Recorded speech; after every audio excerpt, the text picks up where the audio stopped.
जी नाजरीन, इस वक्त हम यहाँ मौजूद हैं सेफ स्पेस के अंदर।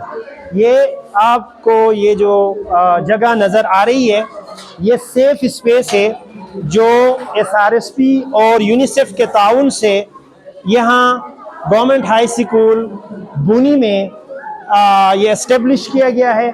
और यहाँ 9 बजे से लेकर शाम 5 बजे तक बच्चे यहाँ आते हैं और बच्चों की यहाँ काउंसलिंग होती है। उनकी साइकोलॉजिकल जो उनके मसाइल है उन पर तवज्जो दी जाती है। यहाँ दिन के वक्त बाकायदा एक केयर टेकर उनके साथ हर वक्त मौजूद रहती है जो बच्चों का केयर करती है। तो अभी कुछ देर लम्हे बाद यहाँ हमारे साथ आर्टिस्ट मौजूद हैं और ये यहाँ थिएटर शो के ज़रिए से अवेयरनेस क्रिएट करने की कोशिश करेंगे। तो नाजरीन, चंद लम्हे बाद यहाँ थिएटर शो शुरू होने वाला है जिससे आप महसूस हो सकेंगे। चलो, यहाँ कोई बच्चा नहीं है, हमारे बच्चे बड़े हो गए हैं। लाला, पिछले महीने तो आपके यहाँ बच्चे की विलादत हुई है जिसकी आपने अभी तक पैदाइशी पर्ची भी नहीं बनवाई, जो कि एक जुर्म है। और किस चीज का जुर्म? काहे का जुर्म? हमारे मर्जी, हम पोलियो के कतरे पिलवाए ना पिलवाए, हम यूनियन काउंसिल में ना लिखवाए ना लिखवाए, किसी को क्या एतराज हो सकता है? लाला, यही जो आप 4 क्लासें पढ़े होते तो आपको इस बात का बखूबी इल्म होता कि बच्चे आपकी मलकियत नहीं बल्कि रियासत की मलकियत है, उनकी जिम्मेदारी है। आप सिर्फ उनकी निगहबान हैं। इसलिए रियासत बच्चों की निगहदाश्त के लिए इस तरह के प्रोग्राम बनाती रहती है जिसकी वजह से पैदाइशी पर्ची बनवाना और उसका यूनियन काउंसिल में इंदराज कराना बहुत जरूरी है ताकि रियासत को पता चल सके कि ये बच्चा हमारे मुल्क का शहरी है। हाँ, क्या तो आप ठीक कहती है। हाँ, ये हुकूमत का ही नहीं, ये हमारा रियासत का ही नहीं, हाँ, हमारा ही फायदा है। बिल्कुल, ये रियासत का फायदा नहीं, हमारा ही फायदा है। मुझे याद आया, जी, जी। ये बाबर खान अपने बेटे सलामत के लिए पर्ची नहीं बनवाई थी ना, वो बड़ा हो गया, उसका शनाख्ती कार्ड ही नहीं बना। तो जब शनाख्ती कार्ड ही नहीं बनेगा तो उसको नौकरी कौन देगा?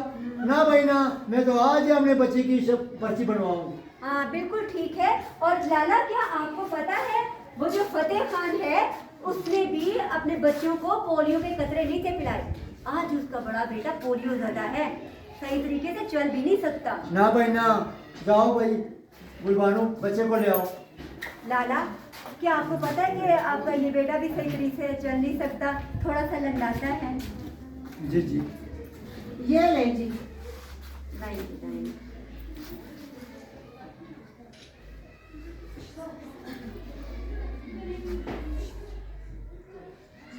बहुत शुक्रिया, बहुत मेहरबानी, आपने बहुत अच्छा फैसला किया, मुझे बहुत खुशी हुई है। बहुत मेहरबानी। अल्लाह हाफिज़।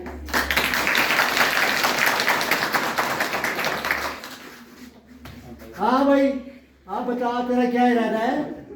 अब्बा, मैंने आपको कितनी बार बोला है कि मैं पढ़ना चाहता हूँ। आज तू काम पर जाना है कि मैं उठाऊं डंडा? नहीं चाहता हूँ काम पर। मैं तुझे खुद ले जाता हूँ, चलो।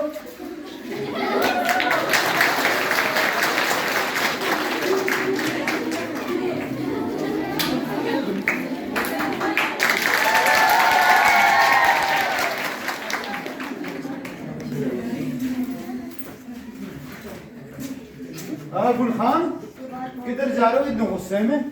गुलाम मोहम्मद, इसको काम पे छोड़ने जा रहा हूँ। क्यों, ये खुद नहीं जा सकता? इतना बड़ा तो हो गया है। और नहीं जाता, ये काम पर भाग जाता है, कहता है मैंने स्कूल जाना है, मुझे पढ़ने दो। तो क्या बुरा कहता है यार, पढ़ना हर बच्चे का हक है। तुम इस बच्चे का उसके हक से महरूम नहीं रख सकते। और भाई गुलाम मोहम्मद, ये पढ़ाई लिखाई ये पैसे वाले उनके चौंचते हैं, हम गरीबों की बस की बात नहीं है। पढ़ना हर बच्चे का हक है, चाहे अमीर का हो या गरीब का। इसको हक से महरूम नहीं रख सकते आप। गुलाम मोहम्मद, तुम नहीं समझता है, वो मैं गरीब आदमी हूँ, मेरा आमदन इतनी नहीं है कि मैं इसकी पढ़ाई बर्दाश्त कर सकूं, खर्चा उसका। पढ़ाई का खर्चा बहाना मत बनाओ, कोई खर्चा नहीं है पढ़ाई का। इतने सारे सरकारी स्कूल हुकूमत ने खोल रखा है, लाखों हजारों बच्चे उसमें पढ़ते हैं। तो गुलाम मोहम्मद कहते हैं कि सरकारी स्कूल में पढ़ाई अच्छी नहीं है। गलत कहते हैं लोग। मैं खुद सरकारी स्कूल में पढ़ा हूँ, आज अल्हम्दुलिल्लाह स्कूल का हेड मास्टर हूँ मैं। और और लोग मुझे इज्जत से देखते हैं तश क्या नो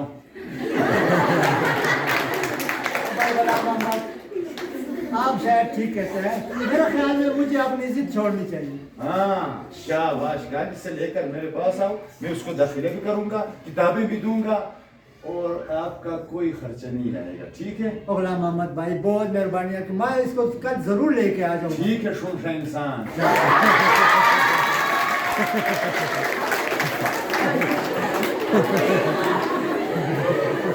रेशमा, रेशमा मैं तुम्हारी खाला के घर जा रही हूँ। मेरे आने से पहले पहले अपने अब्बा जान के कपड़े प्रेस कर दे। अच्छा अम्मी। घर का भी ख्याल रखना और घर से बाइक भी नहीं जाना। ठीक है अम्मी।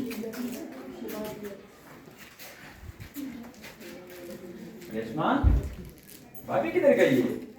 चाचा अम्मी तो खाला की तरफ गई है। आप बताएं आप सुबह से किधर थे? मैं एक तंजीम वालों के पास ट्रेनिंग के लिए गया था। वो बच्चों के बुनियादी हुकूक पर ट्रेनिंग करवा रहे थे।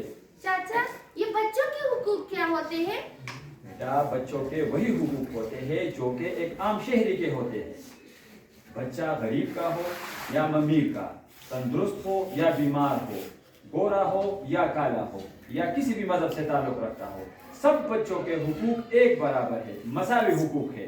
चाचा कुछ बच्चे तो हमारे अपने मुल्क के हैं और कुछ बच्चे दूसरे मुल्क के आफतजदा इलाकों से हमारे मुल्क में आकर बच चुके हैं। क्या उनके भी कुछ हुकूक होते हैं? बेटा, बच्चे हमारे मुल्क के हो या किसी और मुल्क के, सब बच्चों के हुकूक एक बराबर है, कोई फर्क नहीं है उसमें। और सवाल कर रही हो तुम? चाचा प्लीज जरा बच्चों के हुकूक पर तो रोशनी डालें। अच्छा सुनो, बच्चों के हुकूक में सबसे पहले जो चीज आती है वो है खुराक। बच्चे को एक साफ सुथरी और अच्छी खुराक हर हाल में दे देनी चाहिए। चाचा हर माँ बाप तो अपने बच्चों को अच्छी खुराक नहीं दे सकते ना, और कुछ? इसके अलावा तालीम, हमें चाहिए कि अपने बच्चों को तालीम के हक से बिल्कुल महरूम न रखे। और क्या हुकूक है बच्चों के? इसके अलावा खुदा न वास्ता अगर बच्चे बीमार हो जाए तो हमें चाहिए कि किसी अच्छे से डॉक्टर के पास उसको लेके जाना चाहिए। अब मुझे बहुत भूख लगी है, जल्दी से मुझे खाना खिलाओ। चाचा अभी आपने बताया ना कि तालीम हर बच्चे का बुनियादी और मसावी हक है। बिल्कुल। तो फिर मेरे पापा मेरे पढ़ाई के खिलाफ क्यों है? मुझे स्कूल जाने क्यों नहीं देते? अच्छा तुम ऐसा करो, तुमने बहुत अच्छा किया, तुमने मुझे बताया। मैं आपके अब्बा से बात करूंगा और मुझे उम्मीद है इंशाल्लाह कल से आप स्कूल जरूर जाओगी। ठीक। चलो आओ, मुझे खाना खिलाओ बेटा।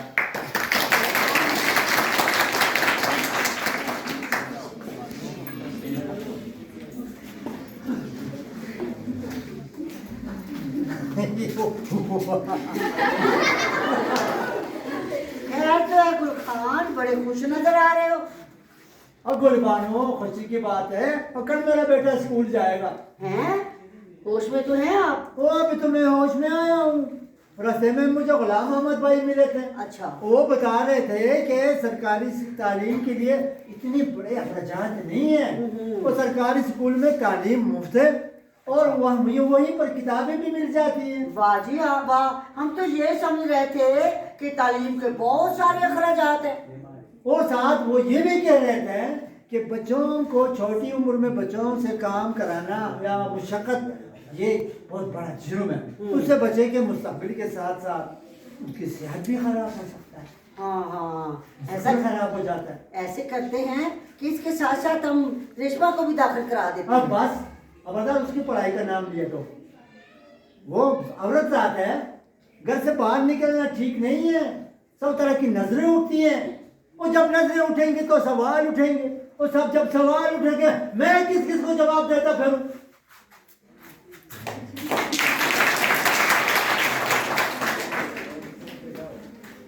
अम्मा मैं कितनी बड़ी हो गई हूँ? बेटा मुझे तो कुछ पता नहीं, भाई यही सुनती आ रही हूँ, रेशमा बड़ी हो गई है, रेशमा बड़ी हो गई है। अम्मा मैं कितनी बड़ी हो गई हूँ जो मुझ पर इतनी पाबंदियां लगाई जा रही है? भाई भी तो बड़ा है, वो भी तो बाहर जाता है, खेलता है, अब स्कूल में दोबारा दाखिला भी करा दिया है। ये कैसा इंसाफ है? आप लोग औलाद में भी फर्क रखते हैं।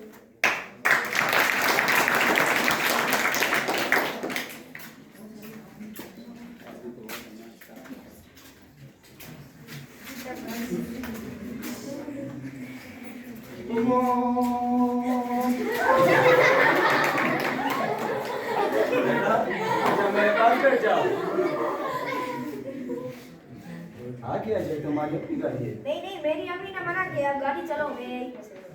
आगे आ जाओ, मैं तुम्हें रास्ते में जूस और खाने की चीजें भी लेकर दूंगा। नहीं नहीं, मेरी अम्मी ने मना किया, मैं बोल रहा हूँ। आगे आ जाओ, कुछ नहीं कहूंगा, मेरे साथ बैठ जाओ। आपकी अपनी गाड़ी है। नहीं आऊंगा तुम्हारे साथ, जाओ खुद जाओ अपनी गाड़ी लेकर, नहीं आ रहा तुम्हारे साथ। मैं ये बात अपनी अम्मी को बताऊंगा। अब्बा को बुलाएगा।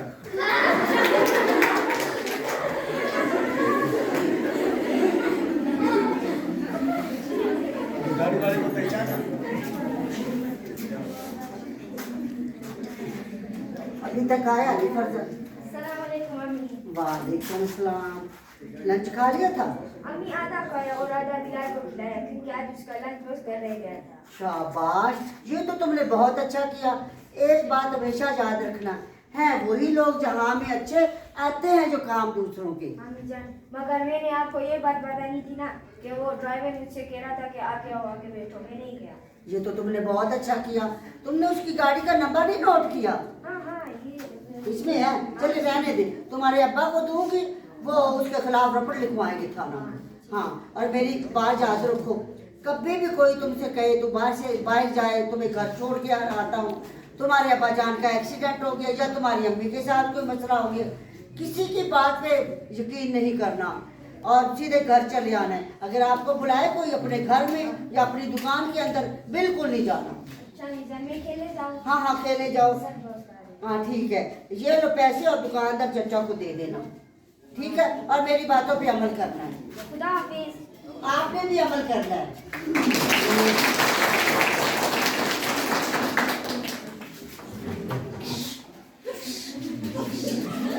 ये लो अंकल, पैसे अम्मी ने भेजे।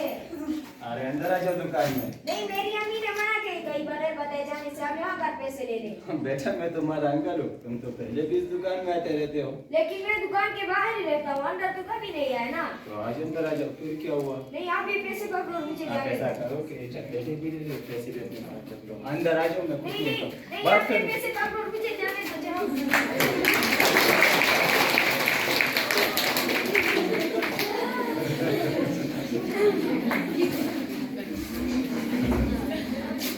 लाला, मैं आपकी सोच से मुत्तफिक नहीं हूँ। हमारे मुल्क की लाखों बच्चियां स्कूल जाती है, कॉलेजों में पढ़ती है, यूनिवर्सिटियों में जाती है। क्या उनके वालिदैन को इल्म नहीं है? क्या वो बेगैरत है या उनको गैरत के मफहूम का नहीं पता? कुछ भी नहीं है ऐसा। हाँ, एक बात है, हमारे मुल्क में चंद ऐसे नासूर है जिसकी वजह से हमें खौफ लगा रहता है, लेकिन हमें इस खौफ को बराए ताक रखकर अपने बच्चों, अपने खून और अपने उस पर भरोसा रखना चाहिए। बस करो इधर, बस करो, जाओ। वो तेरे बातों ने मेरे रूह तक को जख्मी किया है। जाओ, जाके अपनी भाभी से मशवरा करो, जाओ।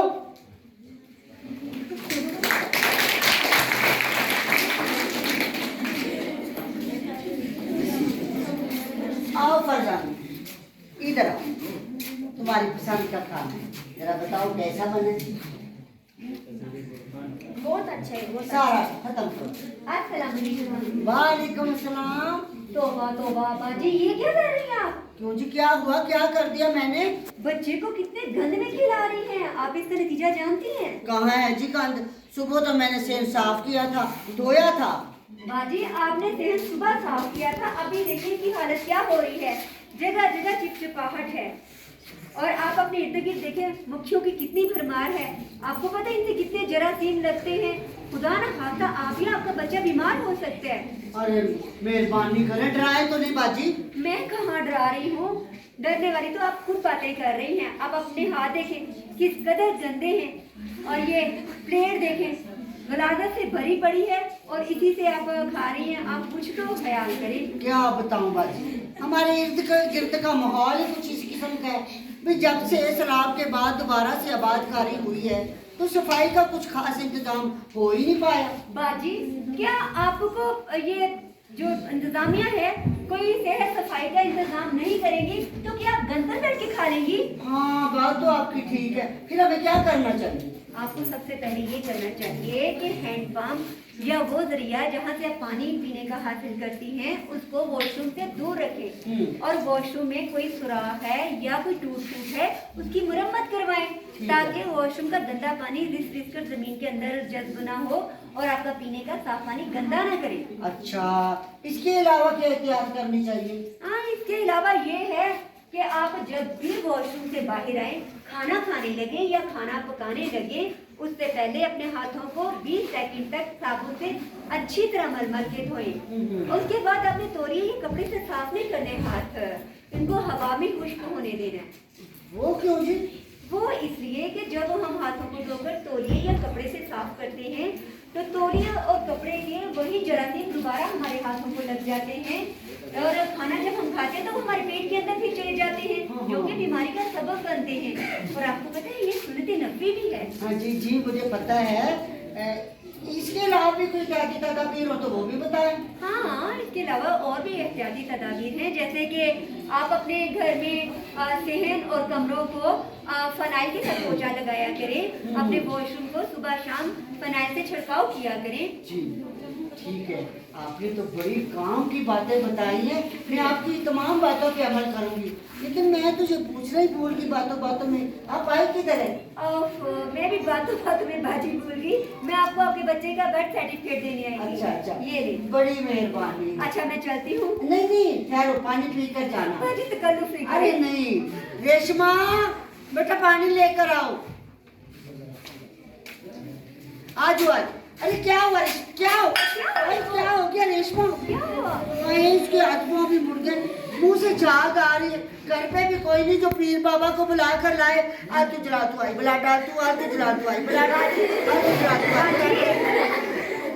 बाजी इसको क्या हुआ है और आप ये क्या कर रही हैं? जैसे दौरे पड़ते हैं अक्सर ऐसा हो जाता है। तो बाजी आप कर क्या रही हैं? पीर साहब का दिया हुआ सबक है, खुद भी वो पढ़ते हैं। तो क्या ये पढ़ने से ठीक हो जाती है? ना बाजी ना, मजाक ना उड़ाएं। पीर साहब ने बताया है कि इसके ऊपर बहुत बड़े जिन का साया है। जो कोई इसका मजाक उड़ाएगा जिन उसे भी नुकसान पहुंचाएगा। मेरी बोली बाजी, ऐसी कोई बात नहीं है। आपकी बच्ची बिल्कुल सेहतमंद है, इस पर कोई जिन का साया नहीं है। आपकी बेटी जो है वो नफ्सियाती मरीजा है। आप मेहरबानी करें इसको किसी नफ्सियाती माहिर के पास लेकर जाएं। अच्छा क्या हुआ मेरी बेटी को? फिर से क्या हुआ? फिर से वही दौरा? हाँ मैं किसी पीर को बुला के ले आता हूँ। ठहरे भाई, आपकी बेटी को कुछ नहीं हुआ, वो बिल्कुल ठीक है। कोई जिन का साया नहीं है और ये पीर के कोई चक्कर की बात नहीं, उससे नहीं इसका इलाज होना। इसको आप किसी माहिर नफ्सियात के पास लेकर जाइए, ये नफ्सियाती मरीजा है। चलो आप इसको ले जाए, मेरी माने तो। चलो लेकर आओ, चलो बेटी, आराम से आराम से आराम से।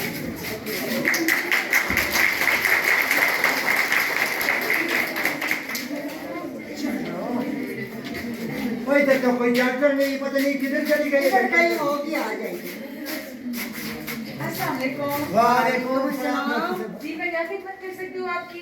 डॉक्टर साहिबा मेरी बेटी को चेक करे, इसको दौरे पड़ते हैं, मेरे से रहा नहीं जाता। हाँ जी, इसके हाथों भी मुड़ जाते हैं, मुंह से झाग भी आना शुरू हो जाती है। चेक करें जरा।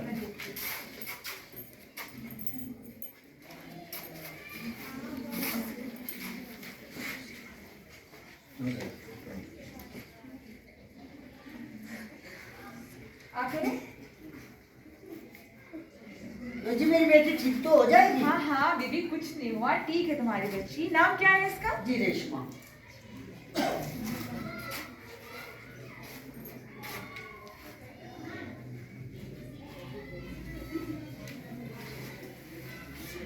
बीबी आपकी बच्ची को कोई ऐसी बीमारी नहीं है जिसके इलाज की जरूरत हो।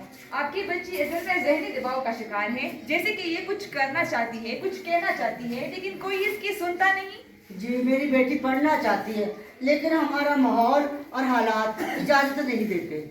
मेरी बहन, इसके अलावा भी बच्ची के साथ कोई मसला है? कहीं ऐसा तो नहीं है कि आप लोगों ने अपनी बच्ची को घर में कैद करके रखा हुआ है? और नहीं, ये कैसे हो सकता है? हमारी बेटी है, हम इसे कैसे कैद में रह सकते हैं? आप कौन सा खेल खेलती हो? कोई नहीं। क्यों? मेरे अब्बा मुझे घर से बाहर जाने नहीं देते। क्यों? वो जवान बेटी है, माहौल बहुत खराब है, डर लगता है हमें। अच्छा जी, स्कूल ये नहीं जाती, खेलने कूदने आप इनको नहीं देते, इसकी कोई बात आप सुनते नहीं, मानते नहीं, और क्या आप इस चीज को कहते हैं? मुझे तो लगता है कि इसकी खुराक में भी आप लोग बहुत कोताही कर रहे हैं। इसकी गाल कैसे अंदर को धंसी हुई है, इसकी रंगत कैसे पीली पड़ी हुई है। खुद हारा अपनी बेटी पर तरस खाए, इसकी परवरिश सही तरीके से करे, इनका जो हक है वो इनको दे। जी मैं इनकी सेहत का ख्याल रखूंगी, इसकी खुराक का भी ख्याल रखूंगी, और आपने जो दवाइयाँ देनी है लिख कर दे, हम बाजार से ले लेंगे। किसी भी दवाई की जरूरत नहीं है, आप सबसे पहले इसको स्कूल में दाखिल करवा लें और इसकी होमवर्क बच्चियों के साथ इसको खेलने और कूदने की इजाजत दे दें। जी। और हाँ, इसकी खुराक का खास ख्याल रखिए। जी मैं खुद रखूंगी अपनी बेटी की खुराक का ख्याल। ठीक हो ना? आप इसको ले जा सकते हैं। चलो, बहुत मेहरबानी बहुत डॉक्टर मेहरबानी, साहब। बहुत चलो बैठिए।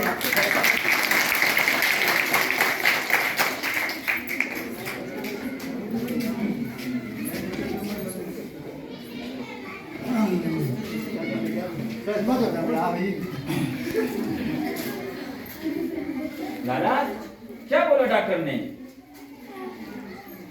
कुछ बताओ मुझे, क्या बोला डॉक्टर ने? इधर मैं कसूरवार हूँ, मैं मुजरिम हूँ अपनी बेटी का। मैंने छोटी उम्र में उस पर इतनी पाबंदी लगाई ताकि वो बीमार हो गई, बीमारी के बायस बने। मैंने आपको समझाया था लाला कि बच्चे को कैदी तन्हाई का शिकार ना रखा करो। कैदी तन्हाई तो अच्छे हाथ से इंसान को मफलूज बना देती है। वो तो अभी बच्ची है, कच्चा सा जहन है उसका। तो क्या करूँ इधर, अब मैं क्या करूँ? मुझे कोई रास्ता दिखा और मेरी बेटी भी आम इंसानों की तरह जिंदगी गुजारे। सबसे पहले तो ऐसे करो कि उसको स्कूल में दाखिल कराओ। अपने हम उम्र बच्चियों के साथ खेलेगी कूदेगी तो खुद ब खुद ठीक हो जाएगी। आपने तो देखा होगा, अस्पतालों में नर्स, स्कूलों में उस्तानिया, और तो और दफ्तरों में औरतें, और अब तो फौज में भी औरतें भर्ती हो रही है। हवाई जहाज तक उड़ा देती है औरतें। जाओ इधर, जाओ मेरे बेटी को स्कूल में दाखिल करा दो, जाओ मेरी बेटी की मुस्कुराहटें वापस ला दो।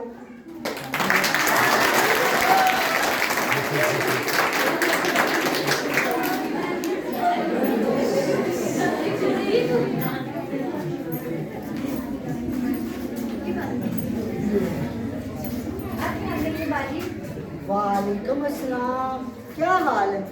मुझे लगता है आपकी तबीयत ठीक नहीं। नहीं बाजी, अल्हम्दुलिल्लाह मैं ठीक हूँ, बस थोड़ी सी परेशानी है। क्यों, क्या हुआ? बाजी, मेरे बेटे की तबीयत ठीक नहीं है, उसका इलाज कराने के लिए वो डॉक्टर के पास लेकर जाना था उसे। बाजी यही तो परेशानी है, मेरी तनख्वाह में अभी कुछ दिन बाकी है, मेरे पास इतने पैसे नहीं है मैं अपने बच्चे का इलाज मुआवजा करा सकूँ। हाँ क्या बताऊँ, आजकल तो घर घर यही हालात है। बाजी मैं आपके पास इसलिए आई थी कि आप मुझे थोड़े से पैसे उधार दे दें, जैसे मेरी तनख्वाह आएगी ना वैसे आपको लौटा दूँगी। हाँ हालात तो कुछ हमारे भी इस किस्म के हैं, लेकिन बच्चे का इलाज कराना भी जरूरी है। अच्छा मेरे पास ना ये पैसे पड़े हुए हैं बिजली के बिल के, ये आप ले जाएं, अगले महीने हम अदा कर देंगे। बाजी आपका मैं किस मुंह से शुक्रिया अदा करूं, आपने मेरे बुरे वक्त में साथ दिया, अल्लाह आपको सलामत रखे। मैं इन पैसों से अपने बच्चे का इलाज कराऊंगी और जैसे मेरी तनख्वाह आएगी मैं आपको आपका उधार लौटा दूंगी। अरे नहीं नहीं, शुक्रिया अदा करने की क्या जरूरत है, भी बच्चे तो सबके बराबर होते हैं। जाओ उसे जल्दी से डॉक्टर के पास लेकर अच्छा जी, जाओ। बहुत शुक्रिया, अल्लाह हाफ़िज़। अल्लाह खैर करे, अल्लाह किसी पर ऐसा वक्त न लाए। अम्मा अस्सलाम वालेकुम। वालेकुम अस्सलाम। अच्छा ध्यान से ना टिफिन खा लेना, कल की तरह वापस ना ले आना, और किताबें रख ली ना सारी, और डेट शीट का भी पता कर लेना। इतनी फिक्र ना करें अम्मा, अब ये बड़ी हो गई है, 10वीं क्लास में है से पढ़ रही है, अब तो ये कॉलेज जाएगी इंशाल्लाह। हाँ हैदर तुम ठीक कह रहे हो, लेकिन क्या करूँ, माँ हूँ ना, फिक्र तो होती है ना। बिल्कुल फिक्र ना करें अम्मा, मैं हूं ना इसके साथ। हाँ वो तो है। आजा बेटा।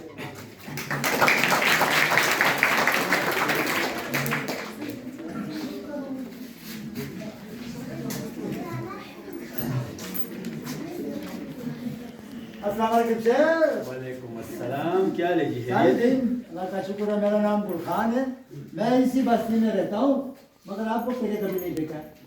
गुलखान भाई, मेरा नाम इमरान है, मैं इस इलाके में नया हूँ, आपने इसलिए पहले मुझे कभी नहीं देखा। ये आपके इलाके में जो चाइल्ड प्रोटेक्शन की ऑफिस है ना, हाँ हाँ वहाँ पर मेरी तैनाती चाइल्ड प्रोटेक्शन ऑफिसर होती है। क्यों? वहाँ पर मेरी तैनाती चाइल्ड प्रोटेक्शन ऑफिसर हुई है। ये क्या क्या चीज़ है सर, मुझे ये बताओ। बुरहान भाई, बच्चों के कुछ हुकूक होते हैं और उस हुकूक के तहफ़्फ़ुज़ को चाइल्ड प्रोटेक्शन कहते हैं, और जो इदारा ये सारा काम संभालती है उसे चाइल्ड प्रोटेक्शन कमीशन कहते हैं। अच्छा, ये बच्चों का हुकूक क्या होता है?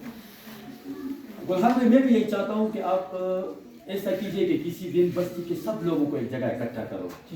मैं वहाँ पर आकर सबको समझा भी दूंगा और बता भी दूंगा कि बच्चों के हुकूक क्या होते हैं और हम उसका तहफ़्फ़ुज़ कैसे कर सकते हैं। तो ये आप ऐसा कीजिए कि बस्ती के सब लोगों को किसी दिन इकट्ठा कर लो। ये आपकी अभी ड्यूटी है। बहुत मेहरबानी।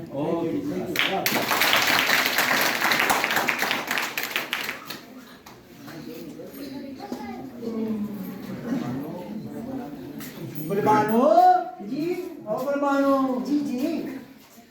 आज गुलाम मोहम्मद भाई ने पैगाम भेजा है। वो कह रहा था मैं आज घर आना चाहता हूँ, आप दोनों घर पर ही रहे, तो हम इतनी नहीं किया। क्या काम पड़ गया उनको हमसे? पता नहीं, वो आएगा तो पता चलेगा। चले आएगा तो देख लेंगे। अस्सलाम वालेकुम। गुलाम मोहम्मद आ गया। गुलशन भाई क्या है? माशाल्लाह, आज आप दोनों पर घर पर ही हैं। आपका हुक्म था, फिर हम कैसे गाय बाएं जा सकते हैं? अच्छा गुलशन भाई, मेरा ख्याल है कि बबरिक और रेशमा अब जवान हो गए, उनकी शादी की तारीख हम तय कर लेते हैं। क्यों भाभी, आपका कोई इतराज तो नहीं? नहीं नहीं, मुझे क्या इतराज हो सकता है? भाई आपकी अमानत है, जब जी चाहे बारात लेकर आ जाए। तो बस फिर हम आज सबको बैठाकर शादी की तारीख तय करेंगे। ठीक है। ठीक है। किसकी शादी की बात हो रही है? आपकी तो शादी की बात नहीं हो रही है भाई, ये बबरिक और रेशमा की शादी की बात कर रहे हैं। क्या? बबरिक और रेशमा? ये क्या कर रहे हैं आप? रेशमा तो अभी बच्ची है, उसको तो घर के काम काज करना नहीं आता, बर्तन तक नहीं धो सकती वो।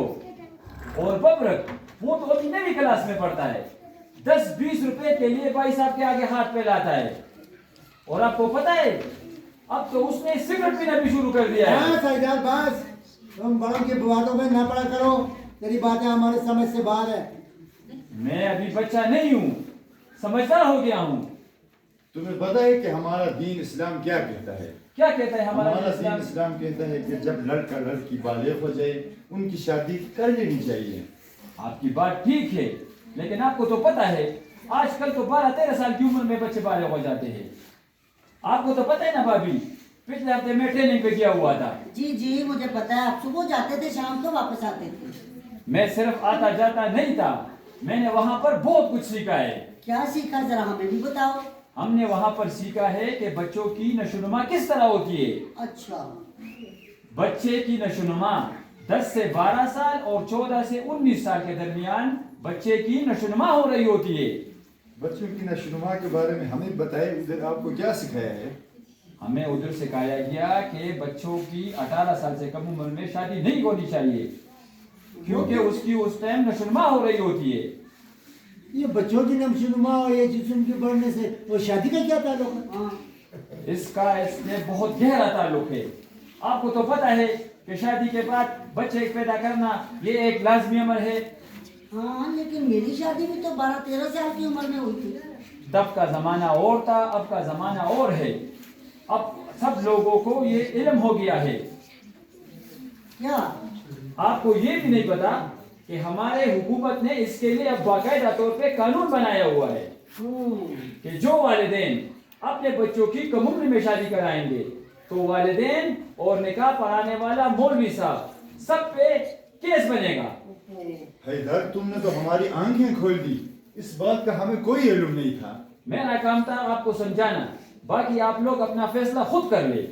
भाई गुलाम मोहम्मद, तो मेरे भाई ने तो मुझे बड़े जुर्म करने से बचा लिया। मैं तो बस अपनी बेटी की शादी अब 18 साल की उम्र के बाद ही करूँगा। वैसे ही हैदर ठीक कहते थे, हम अभी बच्चों की पढ़ने लिखने की उम्र है। अगर उनके घर के बड़े उनके फैसले करते हैं तो इन फैसलों में बच्चों की शमूलियत और रजामंदी जरूर शामिल कर लेनी चाहिए। अब हम अपने बच्चों की शादी 18 साल की उम्र के बाद ही करेंगे। हाँ, बिल्कुल, बिल्कुल। वो कहते हैं ना कि सब्र का फल मीठा होता है। भाई हम इंतजार करेंगे, बल्कि मैं तो ये कहूंगी कि रेशमा को आगे की जमातें भी पढ़ लेनी चाहिए। मुझे अब अंदाजा हो गया कि तालीम के बगैर अकल और शऊर नहीं आता। ऊपर शऊर के बगैर जिंदगी गुजारना मुश्किल है। हाँ, तो बस अब फैसला हो गया। अब हम अपने बच्चों की शादी 18 साल की उम्र के बाद ही नहीं, बल्कि कुछ साल के बाद ही तय करेंगे। हाँ। क्यों गुलखान, फैसला हुआ ना? तुम्हें क्या प्रॉब्लम है? कोई मुझे मजदूर है और रेशमा की माँ। अरे मुझे क्या इतराज हो सकता है? जब आप खुश तो मैं भी खुश। बल्कि मैं ये मशवरा दूंगी कि बच्चों को आगे की तालीम भी मुकम्मल कर लेनी चाहिए। भाई लोगों का क्या है, बातें बनाते तो बनाने दे, हमें क्या, हमने तो अपने बच्चों का मुस्तकबिल देखना है ना, लोगों की बातों पे ध्यान नहीं देना। ओए चलो चलो गाँव चलते हैं। उधर वो चाइल्ड प्रोटेक्शन अफसर आया हो, उसने कोई बच्चों की हुकूक के बारे में कोई मीटिंग रखी है। चलो चलो चलो चलो चलो।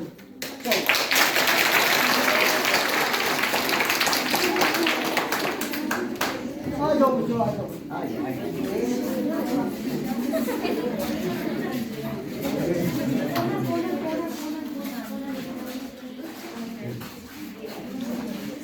अस्सलाम वालेकुम। वालेकुम अस्सलाम। वाह गुलखान भाई, वाह, आपने तो कमाल कर दिया। आज सारे गाँव को इकट्ठा कर दिया। उस्ताद जी आपका हुक्म है। फिर आप कैसे ना ऐसा करते? शाबाश। अच्छा तो बात शुरू करते हैं। सबसे पहले मैं आपको ये बता दूं कि 12 जुलाई 2022 तक दुनिया भर के 196 ममालिक ने बच्चों के हुकूक के चार्टर पर दस्तखत किए हैं, जिसमें हमारा मुल्क पाकिस्तान भी शामिल है। क्योंकि बच्चे भी इंसान हैं, इसलिए उसके हुकूक भी इंसानी हुकूक होते हैं। जैसा ही कोई बच्चा दुनिया में पहला सांस लेता है तो उसके बुनियादी हुकूक शुरू हो जाते हैं। तो सर जी, बच्चे का पहले हक क्या है? बच्चे का पहला हक, सबसे पहले उसे माँ का दूध उसका पहला और बुनियादी हक है। उसके बाद उसके बेहतर सेहत का खास ख्याल रखना, और खुदा न खास्ता अगर बच्चा बीमार पड़ जाए तो उसे किसी अच्छे से डॉक्टर से उसका इलाज मुआलिजा कराना, और बढ़ती उम्र के साथ साथ उसे मुनासिब और मयारी खुराक मुहैया करना हर बच्चे का बुनियादी हक होता है। सर, क्या अमीर और गरीब बच्चे बराबर होते हैं? इनमें कोई फर्क होता है? नहीं, बच्चे चाहे अमीर हो या गरीब हो, काला हो या गोरा हो, अपने मुल्क का हो या पनागजीन हो, सबके हुकूक एक जैसे होते हैं और बराबर होते हैं। सर, ये पनागजीन क्या होते हैं? पनागजीन वो बच्चे होते हैं जिसके मुल्क में खुदा न खास्ता कोई जंग छिड़ जाए या आफत आ जाए या जलजला आ जाए या सैलाब वगैरह आ जाए, तो वो अपना मुल्क छोड़कर दूसरे मुल्क में आबाद हो जाते हैं। ऐसे बच्चों को और उसके वालिदैन को पनागजीन कहते हैं। सर, बच्चों के खेलने कूदने और बाहर घूमने फिरने पर कोई पाबंदी भी होती है? बच्चों के खेलने कूदने और बाहर घूमने फिरने पर कोई भी पाबंदी नहीं, बशर्त ये कि उसका घूमना फिरना और खेलना कूदना आवारागर्दी के ज़िम्मे में ना आता हो। सर, क्या तालीम सिर्फ लड़कों के लिए जरूरी है या लड़कियों के लिए भी? तालीम लड़कों से ज़्यादा लड़कियों के लिए इंतहाई अहम है, क्योंकि आपको पता है कि एक मर्द की तालीम एक फ़र्द की तालीम होती है, और एक औरत की तालीम एक ख़ानदान नहीं बल्कि पूरे माशरे की तालीम होती है। जब औरत पढ़ी लिखी होगी तो वो अपने बच्चों को पढ़ा भी सकेगी और उसकी बेहतर परवरिश भी कर सकेगी। सर, इनके अलावा भी अगर बच्चों के कुछ हुकूक हैं तो उन पर भी रोशनी डालिए। जी बिल्कुल। इसके अलावा हम 16 साल से कम उम्र के बच्चे या बच्ची पर उसकी मर्जी से या जिबरी तौर पर कोई भी मुशक्कत या मजदूरी नहीं ले सकते, और ये याद रखना चाहिए कि 18 साल से कम उम्र के बच्चे या बच्ची को ना हम किसी इदारे, किसी तंजीम या फौज में भर्ती करवा सकते हैं। इसके अलावा बच्चों की और भी बहुत सारे हुकूक हैं जिसको एक सेशन में मुकम्मल करना मुश्किल है। गुलखान भाई, आप ऐसा कीजिए कि किसी रोज़ एक दूसरे सेशन का बंदोबस्त कीजिए, मैं वहाँ पर आकर बच्चों के मज़ीद हुकूक और उसके तहफ़्फ़ुज़ के बारे में आपको भी और गाँव वालों सबको भी समझा दूँगा। आप लोगों का यहाँ आने का, हमें सुनने का बहुत बहुत शुक्रिया। अल्लाह आप सबको खुश रखे, आबाद रखे। अस्सलाम वालेकुम।